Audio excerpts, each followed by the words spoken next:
இன்றைக்கி என்ன கம்ப்ளைண்ட்னா Vivo Y12 charger airline வந்திருக்கு. ஸோ அதர் ஷாப்லாம் போயிட்டு தான் வந்திருக்கு. ஸோ அவங்க எல்லாம் பண்ணி பார்த்துங்க, அதாவது பவர் ஐசி சைடு எல்லா சைல்டையும் என்ன பண்ணி வச்சுருக்காங்கன்னா ரிமூவ் பண்ணி கம்ப்ளைண்ட் அட்டன் பண்ணி பார்த்துருப்பாங்களோ. ஸோ சார்ஜ் ஏர்லைன் தான் கொண்டாந்து கொடுத்துருக்காங்க. ஸோ ஆக்சுவலாக இது கம்ப்ளைண்ட் என்னென்னா 6 போர்ட்டில் எடுத்தால் ஆம்பியர் எடுக்குது, ஆம்பியர் கன்சியூம் ஆகுது.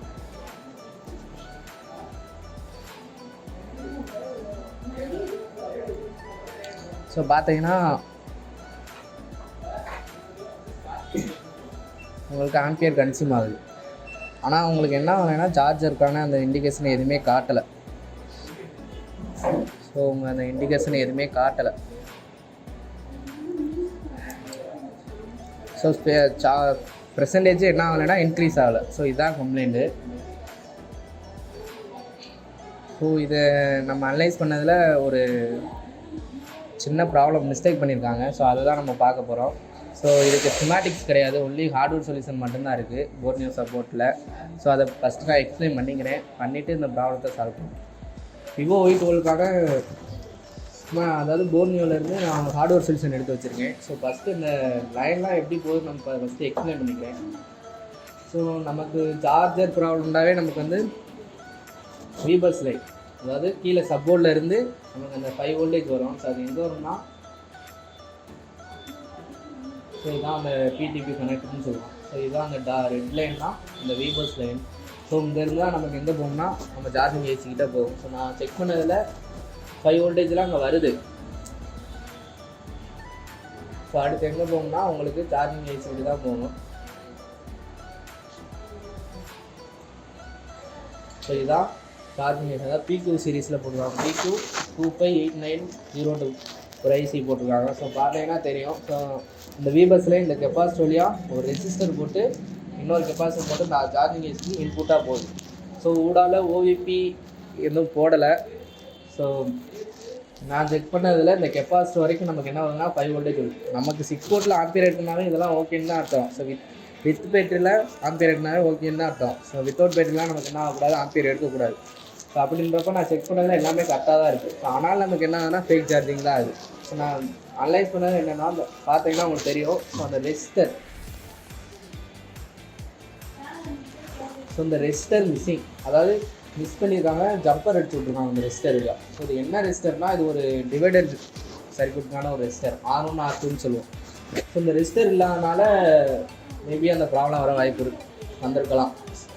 ஸோ இந்த ரெசிஸ்டர் என்ன ரெசிஸ்டர்னால், ஸோ இதில் என்ன பண்ணியிருக்காங்கன்னா இந்த ஒரு லைன் மட்டும் தான் உள்ளே போகிற மாதிரி போட்டிருக்காங்க, இன்னொரு லைன் எங்கே போகணும்னு காமிக்கலை. ஸோ அதுக்கு நம்ம பிட்மேப் போய் பார்த்தோம்னா தெரியும்.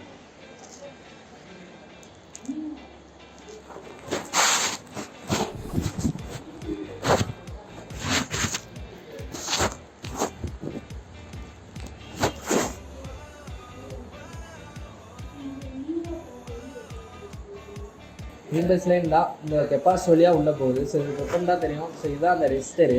இந்த ரெசிஸ்டர் தான் மிஸ் ஆன ரெசிஸ்டரு. மிஸ் ஆனது இல்லாமல் என்ன பண்ணியிருக்காங்கன்னா ஜம்பர் எடுத்து வச்சுருக்காங்க. ஸோ இது என்ன ரெசிஸ்டர்னால் ஒரு ஃபுல்லாக பேஸ்ட் மாதிரி தெரியுது. அதுக்கு வீபஸ் வோல்டேஜ் இன்புட்டாக கொடுத்து ஃபீட்பேக்காக ஏதோ ஒரு வோல்டேஜ் எடுப்பாங்க போல். ஸோ இது R1, இது R2. ஸோ இந்த ரெசிஸ்டர் தான் மிஸ்ஸிங். ஸோ இது எங்கே போகுதுன்னு பார்த்தீங்கன்னா உங்களுக்கு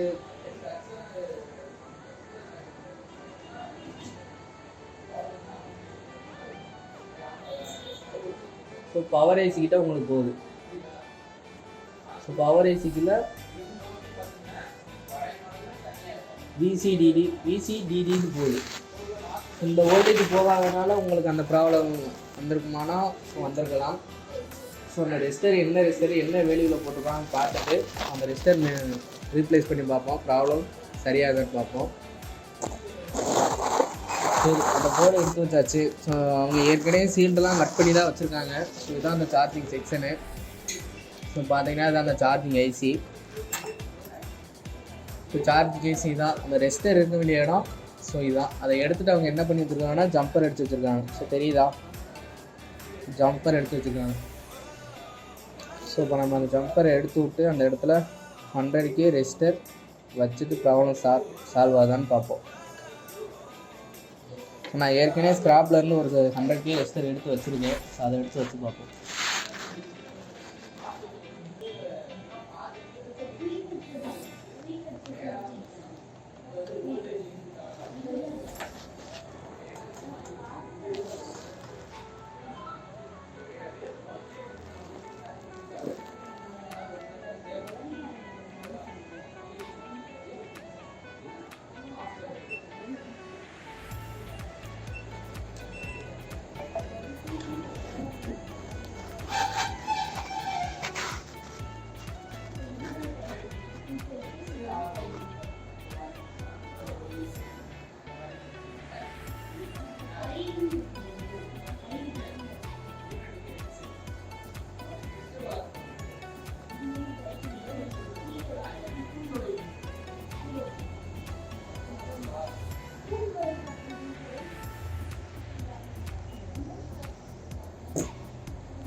ஸோ வச்சாச்சு, ப்ராப்ளம் சால்வ் ஆகலான்னு பார்ப்போம்.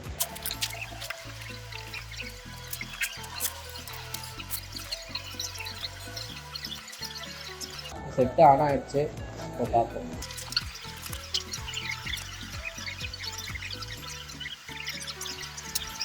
செட்டு ஆன் ஆகிடுச்சு, ஸோ இப்போ செக் பண்ணி பார்ப்போம்.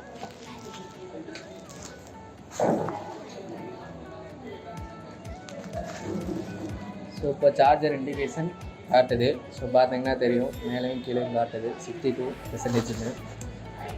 So problem solve. நீங்களும் இந்த மாதிரி சிப் லெவல் சர்வீஸ் பார்க்கணுன்னா கீழே வீடியோக்குள்ளே நம்பர் தரோம், ஸோ அதை காண்டாக்ட் பண்ணிக்கோங்க. ஸோ உங்களுக்கு இந்த மாதிரி ப்ராப்ளம் ஏதாச்சும் இருந்து நான் பார்க்க முடியல அப்படின்னா நீங்கள் கொரியர் பண்ணலாம். ஸோ அட்ரெஸ்ஸு வீடியோ கீழே இருக்குது. ஸோ வீடியோ பிடிச்சிருந்தா லைக் பண்ணுங்கள். தேங்க்யூ.